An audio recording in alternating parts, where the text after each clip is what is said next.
I can work on it, but I can't get it now. All right. I think we're going. I think we're live. Okay. So here we are. This is class 4. This is class 4 of the Gates of Light. Gates of Light, Shar HaOra by Rabbi Yosef Gikatia. This is class 4. Thank you. Say, there you go. You go on live and we got an echo. I'm sorry. Forgive me. It's there. It's happening now. Just to give an announcement before, yes, we're doing Jewish meditation this coming Sunday night at 7:30 here at the Torch Center. Unbelievable, unbelievable. But you know, it's one thing I can't do. I can only do it once a month, okay? Because you know, I'm addicted to my family. Sunday nights.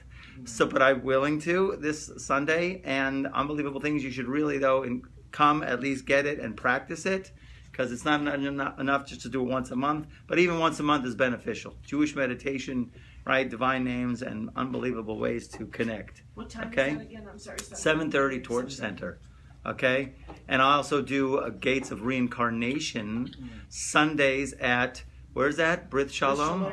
Temple Brith Shalom on Bel Air Boulevard at 11 o'clock on Sundays. I'm getting good at this kind of. Sunday. Next announcement. Okay.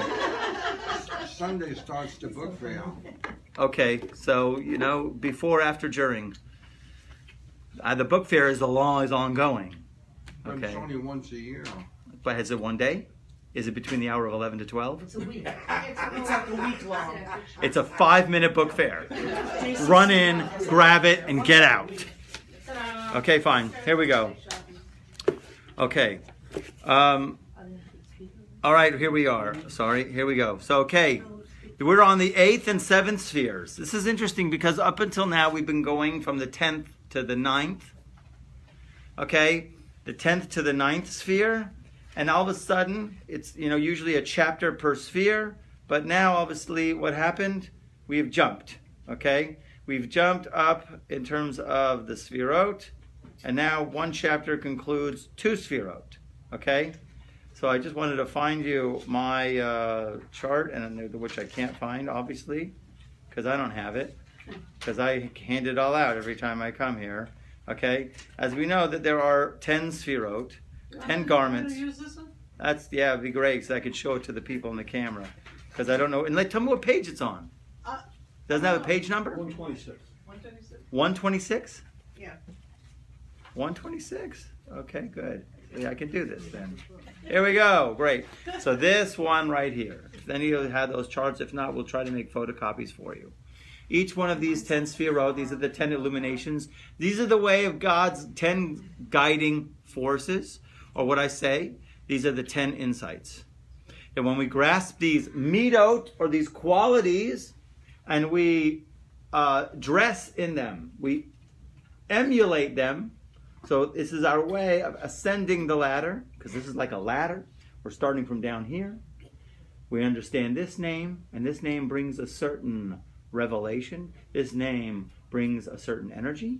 And we go up and up and up, and finally we reach the Ein Sof, the unlimited, is, in this meditation. This is like the way that Kaplan portrays this, and this whole book, is that it is a meditation.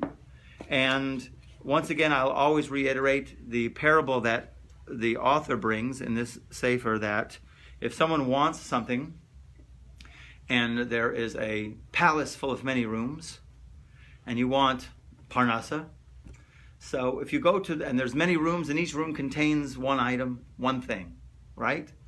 So one room is for children, one room is for defeating enemies, one room is for health, one room is for this or that, right? So if you want parnas and you go to the room for defeating the enemies, they're not going to be able to help you, okay? It's like walking into a Home Depot trying to buy a dress. Okay? Did I get it right? See, if you find one of those guys wandering around Home Depot and you grab them before they run away from you, they duck away, look like they're like whatever. So then, and you go, where can I find the dresses? He's not going to be able to help you. Okay? Right? They're pretty good. I think they got better. Okay? They got a lot better. Okay? I wanted to do a video one day of like guys dressed in Home Depot that are ducking the customers and running away, hiding behind. Yeah. Well, they do that sometimes. You know, "Psst, we got one coming down 5, right? And there's, so Yeah. that's a little exaggerated. Excuse me. Okay. So now I forgot where I was. Remind me. Talking about the, Okay, right. So if you want parnasa, you don't go to the room where we defeat enemies or get children. In other words, if you know the name, and that's what these are different names. As we know through the Bible, through all of Tanakh, there are different names expressed. Mainly, you will see it in Tehillim. Those people who are fluent in reading a lot of Tehillim, that's the book of Psalms. So therefore, you'll know this name is used and this name is used. And what does that mean? Why are there different names of God? So the different names are really keys to enter those different doorways, those different energies, those different revelations, those different manifestations to get what you want. Okay? So the idea really is to understand the names, and then hopefully, if you'll see them and when you see them, then you'll understand what the meaning of those names is and what are they bringing to us and what is the proper meditation, what is the proper thoughts, what's the proper feelings you have to have when you say those names. For example, the first name we said 2 weeks ago was the name of Adonut, Aleph Dalet. That's the number 10, which Avram Avinu called him my master. That's what it literally means. He referred to God as Aleph Dalet Adonai, how we say it in a blessing. And we know that is where, obviously, when we first enter into this headspace, we're aware that he is the master over everything. In other words, when you're entering in a relationship with God, with infinity, you have to understand the first thought you have to get is God is the master over everything, and everything is there. Okay? He is the master over everything. That's like concept number 1. I like to also use it as insights. And I used last year the whole metaphor of the Celestine Prophecy, this old book a long time ago, where the guy is being chased by government officials because he was after these insights that were hidden by the Mayan Indians, right? It was just a fiction tale, but it brought some nice stuff about these 10 insights. Or actually, I think they had 9, if I'm not sure. The 9th, he was trying to get to the 9th insight, right?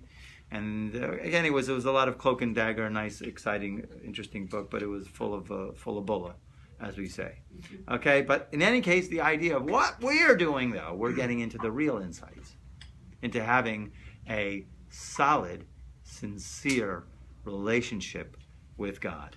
So the first emanation, the first one was, I recognize he is the master over everything, and is expressed with the word Aleph Dalet, with a name.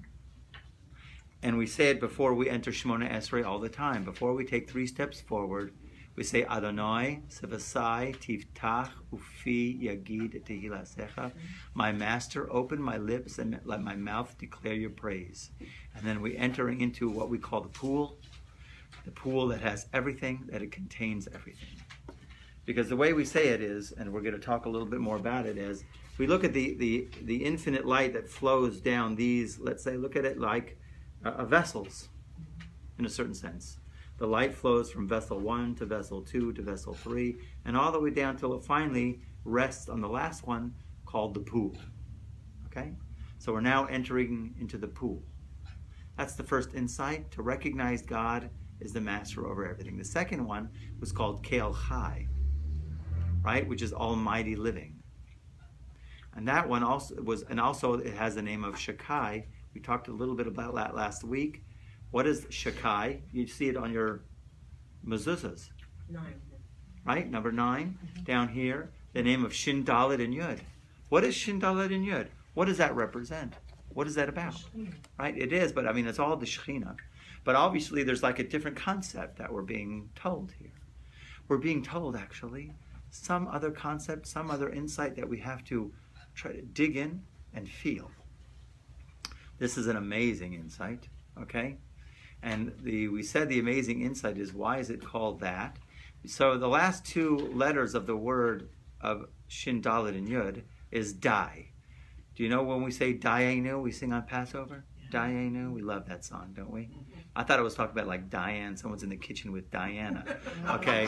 When I was first growing up. And I was like, whatever. Is that somebody's name? I didn't know what it meant, okay? Dayenu means it's enough for us. Die means enough. But it's not enough like when you're impatient with somebody and you go, enough, right? It's not that. Dayenu is when God is pouring upon you such abundant blessings that you're tired of saying the word enough. It's so much. It's so, yes, you have a question. So that is L. Kale Shakai is one of them, Well, right? one of That's the it. names that Yeah, was but used. yes, Okay. yeah, as it's right here. Actually, in the text itself that we talked about last week, it was Kale Shakai.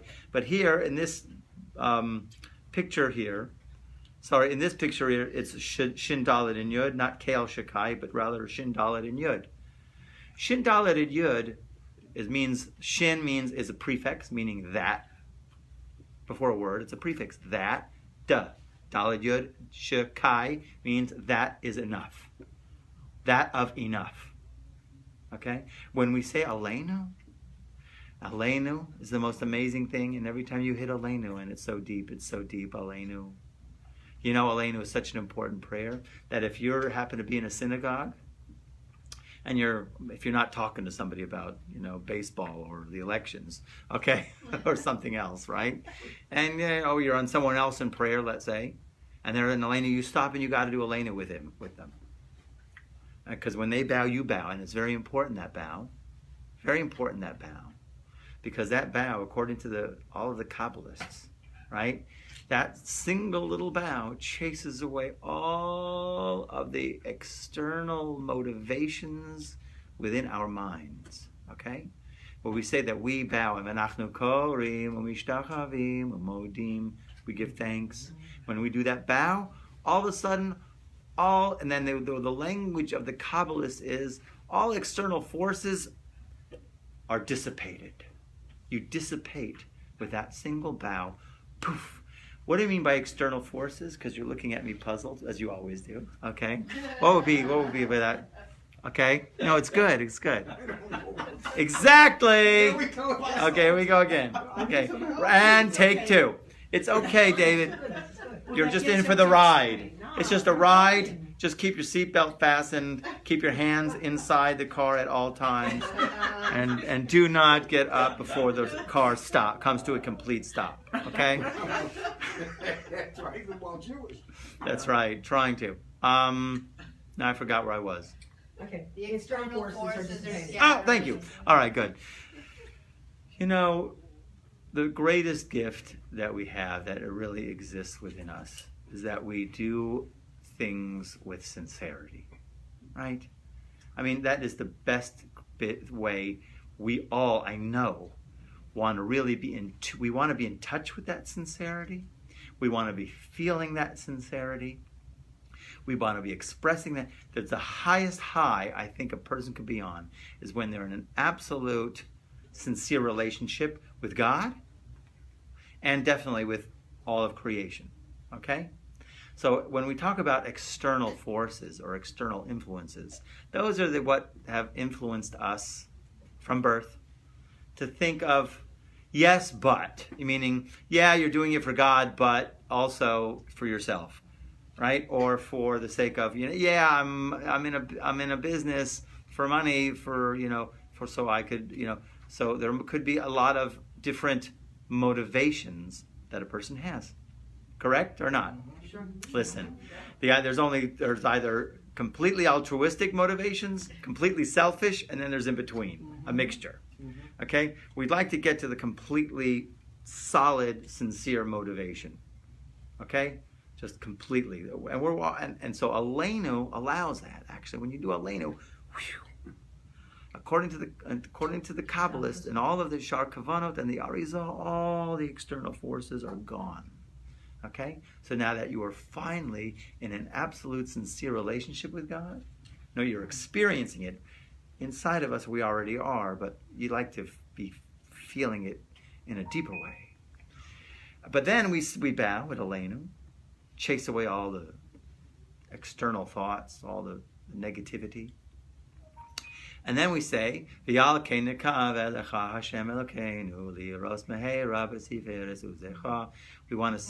the sakein olam b'malchut shaddai. Every single thing we're doing is to fix the sakein olam, to do tikkun olam. Where is tikkun olam in the liturgy? Right here.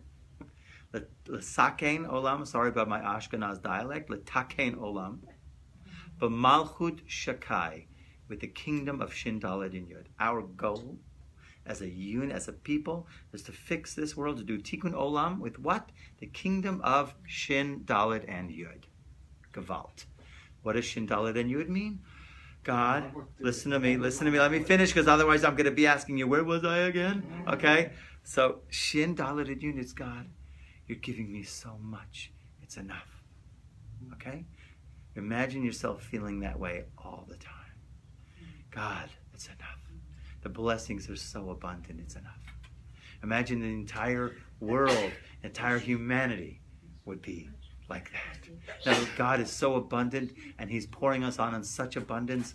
Enough, enough, enough, Hashem, enough. Yes? So why, if Aleinu is the ultimate connection with Hashem? Not Aleinu. Aleinu is like, we would call that the finishing touch. Oh, is that Stamp. why, The final stamp. The seal. We call it the seal. Is that why it's at the end of the service? Yeah.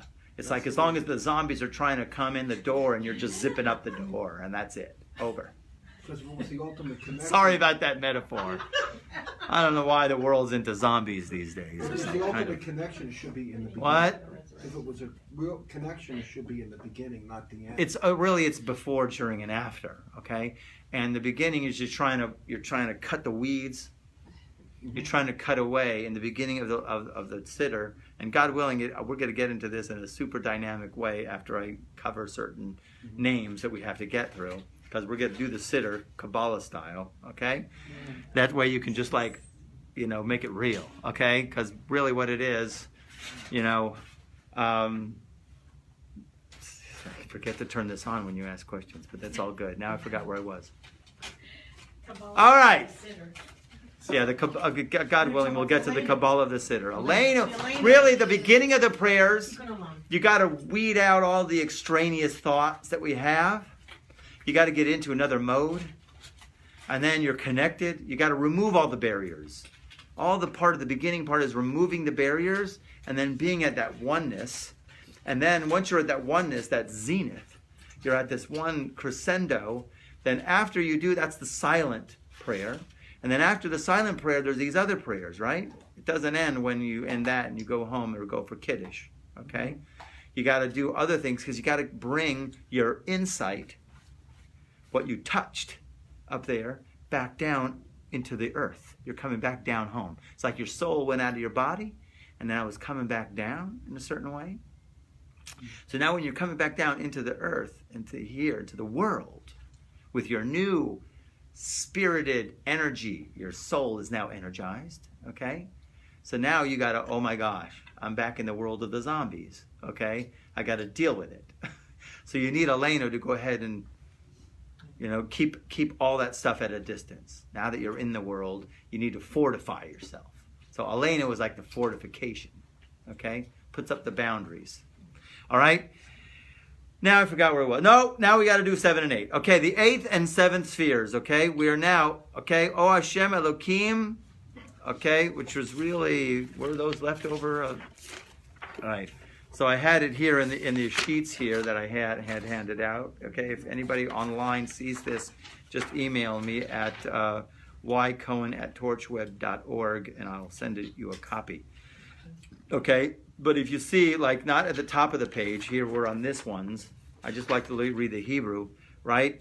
It says, Hashem Elokim Tzavakot, Shim'a Tefilasi Ha'azina Elohei Yaakov Salah, Adonai Elohim Tzavaos, Shim'a Tefilasi Ha'azina Elohei Yaakov Salah, which here we have, and I'm looking at the bottom line here, which says, Lord Elohim of hosts, hear my prayer. Give ear, God of Jacob, right? Selah. Selah really has no translation, okay? It's a strange, You know, Hebrew is, the letters of Hebrew are very powerful. And if you can say things in Hebrew, it's a very, very strong, okay? And that's really what also is an important part of this book. When you have the Hebrew down, or at least these names, and you say them inside, so they are going to hook into a certain energy, okay? So that's where we see Elohim, the word Elohim Tsevaos, okay? And then the line just above it, the verse just above it says, also the sparrow has found a house, and the swallow a nest for herself, where she may lay her young. This refers to the divine presence. Your altars, Yud-Ke Vav-Ke of hosts, my king and my God. Gam Sipur Matzah Bais Uduror Kein La Ashrei Shasa Efrohecha Es Mizbechosecha Hashem Tzevakos Malki Velokai. So we have two names of God. You have Yud-Ke Vav-Ke and Tzevakos. We have less after it. And then you have Yud-Ke Vav-Ke, and then you have Elohim Tzevakos. We have two names of God attached to this word Tzevaos, Tzevakot, as we say it in, right? So what does Tzevakot mean? Hosts. What does that mean? Okay. So if you look at the chart here, okay, we're going to get to it. But here, he talks about two of these together. Because this is one chapter that puts quality number 7 and quality number 8 together. Now, in Kabbalistic terms, these two relate to, of course, this is all the image of God, that God made man in. In other words, these are also found in man in a kind of a cosmic way. Like these three are the head. This is your crown of your skull, your left brain, right brain. This is your right arm, left arm. Yeah, I got it right. This is your torso. This is the left leg, right leg. And this is the genitalia and the crown of the genitalia. Wait, does it twist around? Because first you're saying right, then you go down and you're saying left. Is it like a... We're going to look like this. We look at this like right, left, and center. Yeah, but I'm saying you said right brain, and then you said left arm, then you said right leg. Sorry, then I'm confused with just my language. Sorry. Don't look at what I'm pointing to, because I'm looking at this and no one ever taught me left and right. I had to learn it myself. And I'm still trying to recover from it. So I'm sorry. Okay. So which side is which? I'm still going through stuff from it. You're right. And I'm doing this with my left, okay? Turn right, okay. So anyways, I'm sorry. So right now, let's just go for simple. This is right column, okay. left column, and center column. Okay, sorry, I'm glad you caught me, because I'm getting confused. I'm just confused. Okay, bottom is right leg, left leg. This is what we're focusing on now. Now, right arm could work, and you could do things with your right arm and focus and do things. And left arm, you could do things. In terms of walking, you need both legs.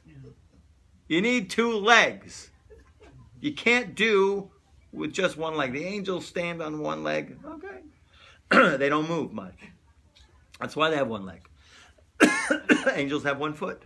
When we're in silent prayer, we have one leg because there's a verse that says that the angels have one leg, which is really a symbol, okay, that they can't go up levels beyond, okay? They're kind of like, they're stuck on their level, so to speak. They can't move forward. Man has two legs, which is just a symbol, a cosmic kind of symbol that we can go up levels, okay? So these really have to be the exact, this is why this one and this one have to be in the same chapter, because they both function together to bring all of the energy from everything up here down to here and then to here finally, okay? So that's why now we said the characters, that there are certain people that we have that emanated these qualities above and beyond anything in a really unique way. They totally, emulated, right? Exemplified these character traits. And for this one, it's called Moshe. And this one is Aaron. Moshe is 7? Moshe is Netzach. And Aaron is Aaron is Hod. Netzach translates into dominance. Hod, actually, they translate it as empathy. And you can see how the characters, when we study Moses, Moses was dominance, not like dictator dominance. Okay? You have to get that. But Moses brings the law down from the mountain. Okay? In other words, this is the law. It's kosher, it's not kosher, it's treif, it's tuma, it's tahor, it's pure, it's not pure. Boom, boom, boom. You got a question, he goes, asks God. If he doesn't know the answer, he comes back. This is the law. In other words, dumbs mouth it out. This is it. It's not like empathy on the other end. Empathy is, oh, I see how you're feeling. Right? But isn't that Moses' You're trait? right, Wait a minute. and you're right. Isn't empathy the greatest trait, one of the greatest traits of Moses? And that's why he was picked. Humility. That's humility. Humility, but he also was empathy. Listen, I'm not saying one has only. I'm not saying he doesn't have any. We're not saying he doesn't have any empathy. He wasn't. We're just saying he was. He he was- felt the pain of the Jewish people. You're right. You're absolutely right. That's the definition of that. But the idea really here expressed is that here Aaron was the peacemaker. He was right. He was a peacemaker. Aaron could go to two people who were quarreling and make peace. I Okay? don't know the two people. I would like to see him nowadays pull it off. Yeah. Because I've More tried. difficult. Being a Cohen, a descendant of Aaron, I've I tried. know you have. And I'm like, nope, I'm not talking to him. I'm not giving it. Anyway, so yeah, I've had all of those. I've tried. Just sometimes you just, okay? So, but the idea really of Moses being dominance is not like, like being overbearing. It's more like A leader. How about a leader? he's able to go ahead and talk to you in such a way, and and way he explains it to you in a way that you totally accept it. That it's so truth. It's so much truth. He's able to show you the truth, and you go, oh yeah, So he's effective. very effective. And it's Okay. leadership, too. It's leadership. It's leadership. But Aaron is also a leader, but he was Yes. just a different kind of leader. Yeah, right. Okay? Right. But the idea really is you just have to understand those two flavors. Okay? Big debate. But he was Big- very, very humble. You have to be in order to have the Torah come through you. You can't mix your own stuff in there, That's the thing. You have to be completely clear. Okay? No ego whatsoever. Okay? So anyways, let's go here. Let's read a little bit and understand. So Elokim Tzavakot and Yud Kei Vav Kei Tzavakot are two sacred names, which rank third and fourth in ascending order. Both of them are sometimes considered as one. As it is written, Yud Kei Vav Kei Elokim Tzavakot, hear my prayer. So sometimes they're put even together. You'll see it. Whereas sometimes they're mentioned separately, as it is stated, Elokim Tzavakot, this is a verse in Psalms, return us, shine your countenance, and we will be saved. And then sometimes it's written, Yud Kei Vav Kei Tzavakot is with us. We say this every day. Hashem Tzavakot, Imanu Mizgav Lanu Elokei Yaakov Selah. The God of Jacob is our haven. Okay, our refuge. Okay? So sometimes they're together, sometimes they're separate. It was necessary to bring both names within the same gate, even though each of the other names has a single gate to itself, like what we've been saying all along. For these two names are defined in the light of each other, because they complement each other. For when one is defined, the other has to be brought in. Thus, they end up being defined as one. For they are united together as one, just like our legs. We cannot move without left leg and right leg. Okay? These two names are known as Yud Kei Tzavakot and Elokim Tzavakot, are both able to empty all the outpouring from the channels, meaning these upper channels here, right, and the upper spheres, and bring them to the attribute of number 9. We call this Keil Chai, which was the second gate. Both of them operate in accordance with straightforward judgment for all the legions in the world. Legions is like a multitude, right? So in other words, there's a certain element of multiplicity in this, an influx of pipes, a lot of, okay? One works from the side of kindness, loving kindness. That we'll call this the right pillar here, this one. Okay? This is where this one, okay? And the other one works and the other acts from the side of what we call din, which is judgment. And it draws down judgment, loving kindness and mercy from this, okay? All of them bring from different energies, okay? You need both, okay? You can't have just unbridled love, because what happens? You end up with a spoiled child. You have to say no. And children love boundaries, unbeknownst to many people in this generation, right?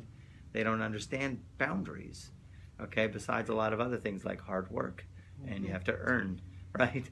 What's that? Courtesy and gratitude. And courtesy and gratitude, etc. All right, actually gratitude is a big thing for here, okay? Because we're going to see that these words really, the meditation of these names of Hashem Tzivakot really brings children, and it annuls strong decrees. So in other words, if a person feels, or somebody else, or he sees that there's a strong decree, so he has to meditate on these names, and you can annul strong decree. You defeat enemies with these decrees. Also, I want to just bring from my notes here, these two, energies, concepts, are represented as the two tablets. Okay, one was Netzach Hod, actually, and also we have to understand prophecy comes from meditating on these two names. Prophecy, Rabbi, what are you talking about? No one's a prophet anymore. You're right. There is no more prophecy these days, right? But there's a way you can get glimpses. They pop in the head a lot, if you're aware of it, if you're aware of your thoughts. And I've got a special thing for you that you can go ahead and really access something, okay? It's called Shabbos candles. It's amazing. And Hanukkah candles, too, right? There's a sefer called Kav HaYashar. It's an old sefer that brings down that actually through meditating at the candles, a person can access unbelievable light through the candles. He can get an insight. You can think about or contemplate a question that you have, and those candles, a message, will come. Unbelievable. We talk about that with the Hanukkah, in the Hanukkah class I've given a lot of times, that there was one rabbi who meditated on the Hanukkah candles for like 8 hours, and he didn't blink his eyes. Now that's kind of crazy. There was a guy actually watching, making sure. Had to be two guys, because if one had to blink while the other one was watching. But I don't know about that. Okay? Because maybe when you blinked, he blinked. So how can you tell if he didn't blink? Okay. But anyways, and there was like hours. Because why? There's some kind of energy that comes through those candles. And that's why two Shabbos candles. Why two Shabbos candles? Zachor v'shamor. Zachor v'shamor talks about Shabbat, right? Do you meditate looking at, I'm sorry. Go ahead. Do you meditate looking at the candles? I talk to Hashem, meditate, but my eyes are closed and it's still... Okay, you got to do the closing of the eyes and the waving of the hands, right?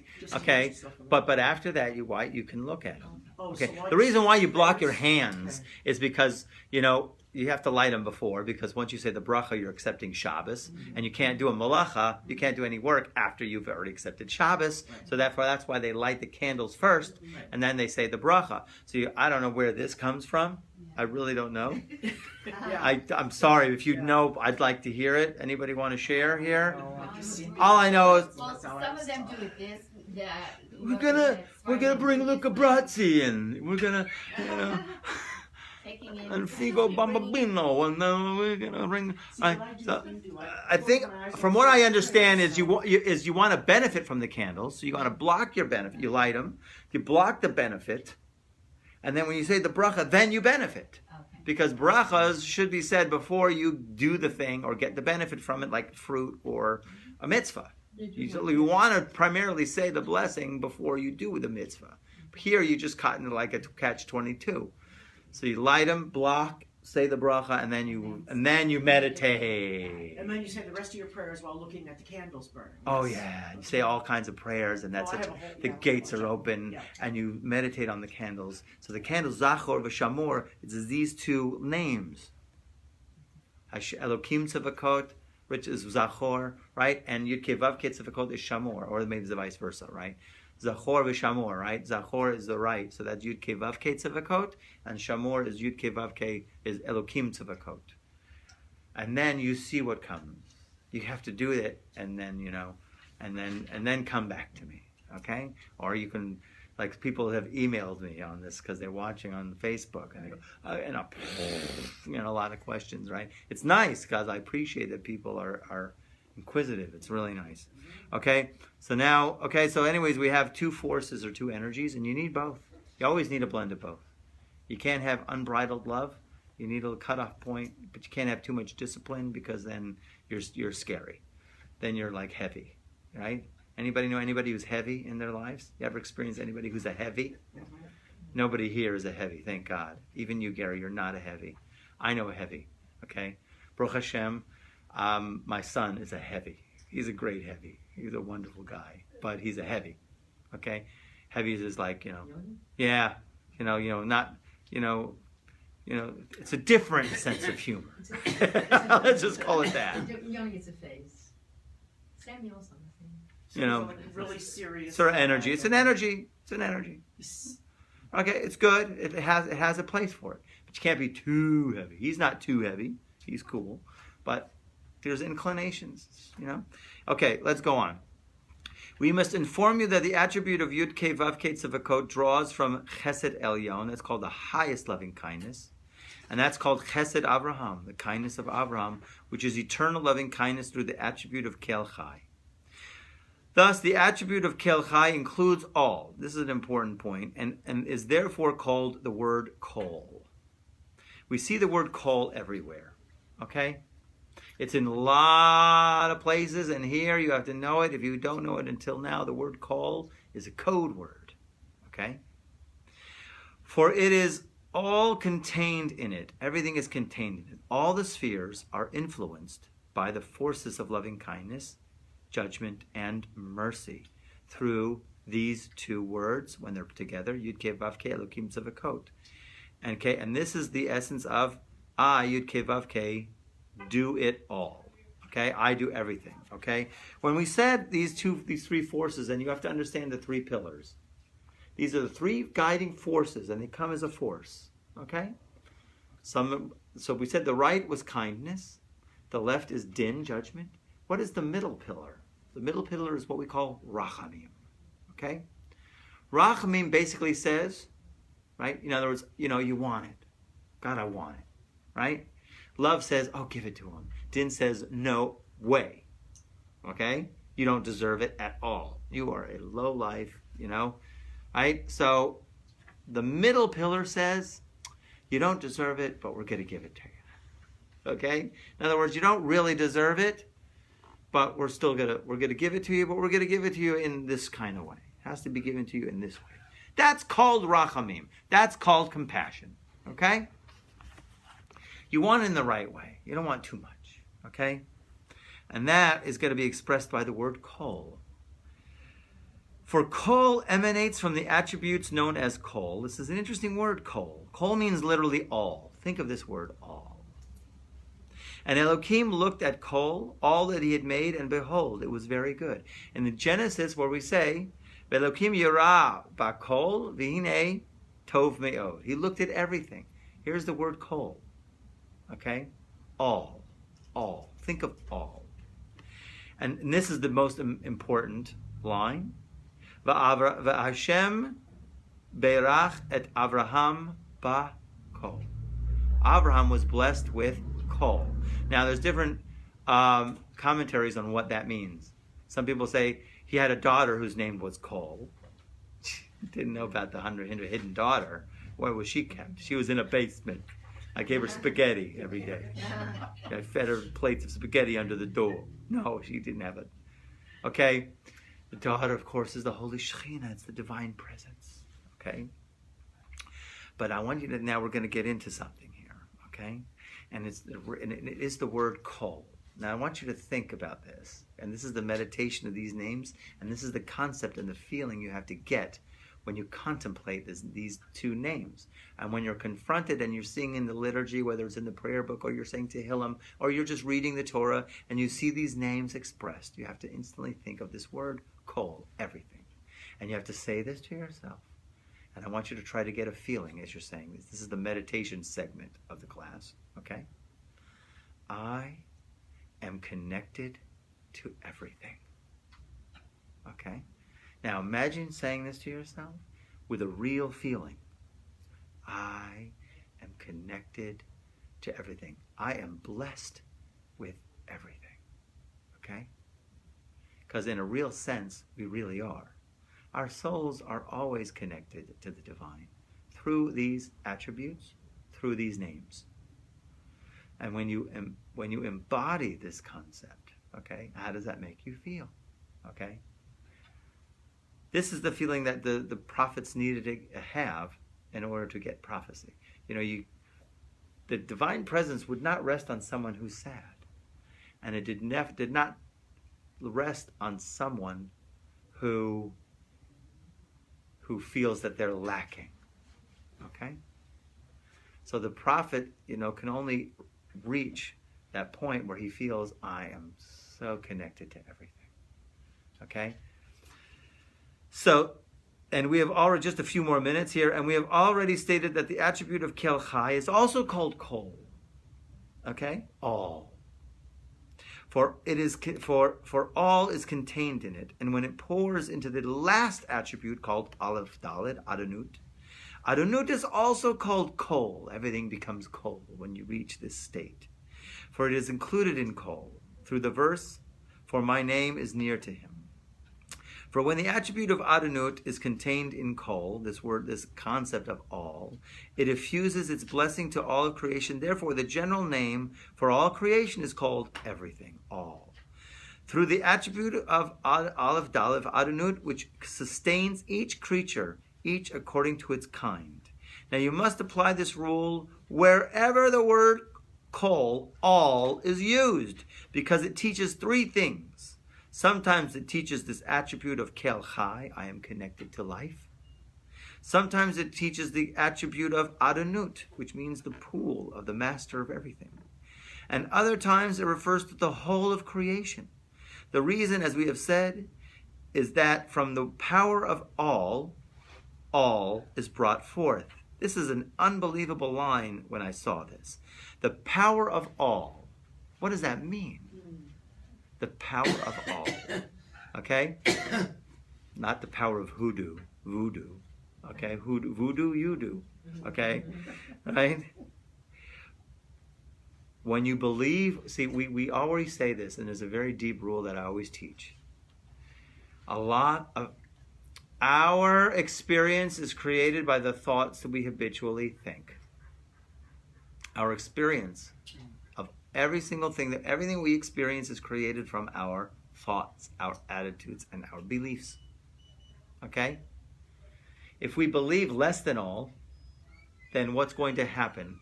Because we're going to create an angel, we're going to create a malach that is only going to produce less than all. If we believe all, so when we're attached to all, so then we are now privy to experience only experiences which are that of all. In other words, the power of all, through the power, from the power of all is brought forth. When we're connected to all, so then we can experience all. But if you think of all minus or less than all, so then you're going to be connected to less than all. It's all in the mind. It's going to come out. It's coming out now already. Everybody's understanding that it's all in the head. And every single thing, and most of the things, you can't say everything, because there is God's guiding force, and there is a higher guiding force that sometimes God's got to make executive decisions about what we experience in life. But in the meantime, there's this other force, which is our creative energy that we constantly make. So, like my dad says, if you believe that you can, if you can believe, I'm trying to rephrase it.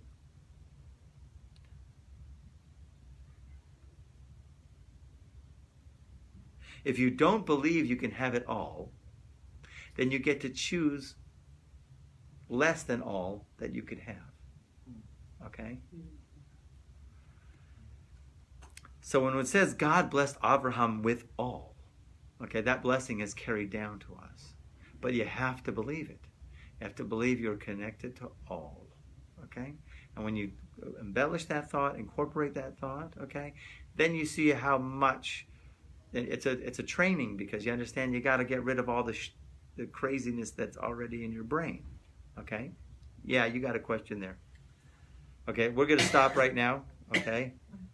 Are we good? Connected to all. What? So Connected to all. Connected to all. now there's only one all, Hashem. and that's God. Hashem. God is all there is. Hashem's in everything. God is all there is. So now the idea really is like this. It's expressed like this. Okay? If God is all there is, He's really all there is. There's a verse that says, Ein od milvado. There's nothing else other than God. So you have to ask the next question is, well, where does God end and I begin? Where does God, is there a place where the allness of God ends and I begin? There is no place. So if there is no place where the allness of God ends and I begin, so of course you're connected to the all there is of God. The allness. If you're connected to the allness, so there can be no lack. Okay? There's a difference between allness and oneness? Yes, but it's a different kind of, it's not oneness. Okay? Oneness is kind of, we're going to see it, it's going to be a bit different. This is more like an allness, because that's why it's called Tzavaot. Tzavakot. Tzavakot means multitude. When we say like armies, legions. God is master of legions. Legions, that's the allness. That's the experience of everything, of allness. I'm connected to all. As we're connected, as we believe it more, so that will bleed into our daily experience. Okay, we'll stop here. Okay, a lot said, but there's a lot more to go, and I didn't get to finish, but okay, we'll just, plow through it, okay? All right, guys. You're a tough class, you guys. Give me a hard run for the money. If you have them, if there's extra, or give them. You can keep them. Anybody who's I don't understand what this is now. these, I'm sorry for the previous classes. These are certain verses that are meditations. Oh, meditation. In terms of raising ourselves and in the conscious awareness into connecting to the Ein Sof, into the unlimited, the infinite light. In other words, these are meditations to connect to the infinite light. Okay, and you need these steps, these I don't insights. understand how you use them, though. Well, you come to more classes, but okay. Are these the ones you gave out?